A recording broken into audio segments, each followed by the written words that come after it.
Welcome to the Context Minute. Today, we are tackling a truly delicious dilemma.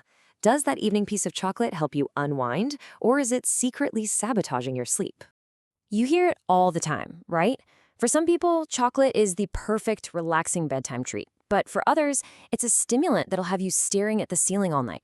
So, what's the real story? Let's dive in and see what the science actually says. The reason there's so much confusion is because of what I like to call the chocolate paradox. It turns out this one food contains compounds that can both help you fall asleep and keep you wide awake. I mean, it's a genuine contradiction. You've got stimulants like caffeine and theobromine that are there to keep you alert, but then you also have these relaxing compounds like magnesium, flavonoids, and tryptophan that promote calm.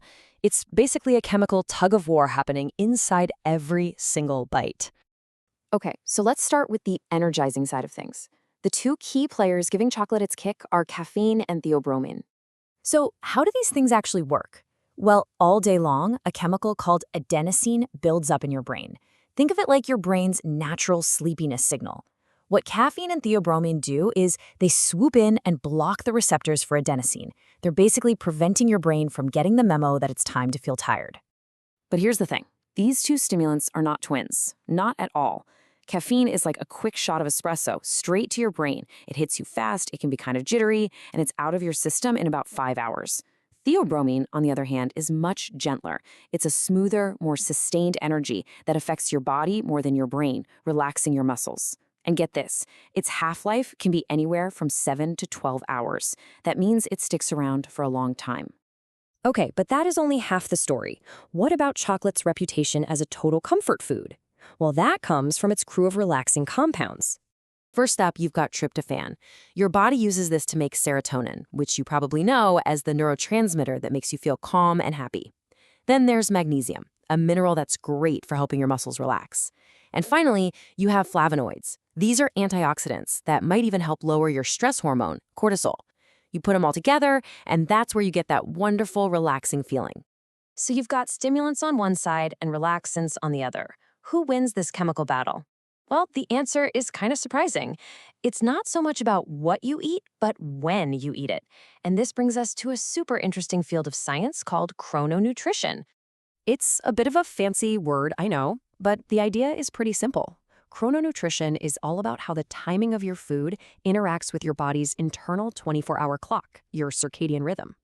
Basically, when you eat can be just as important as what you eat. And this right here is the key that unlocks our whole chocolate paradox.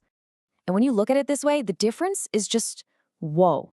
Eating chocolate in the morning can actually help sync up your body clock and maybe even boost fat burning. But that exact same piece of chocolate in the evening, it can mess up your sleep signals, lead to fragmented sleep, and could even trigger things like acid reflux.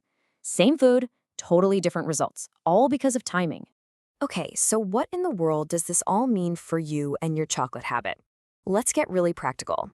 Here's a simple guide for how to enjoy chocolate without messing up your sleep. Just 3 simple rules. First, think about going dark because it has more of those good-for-you flavonoids, but just remember, it also packs more of a punch with the stimulants.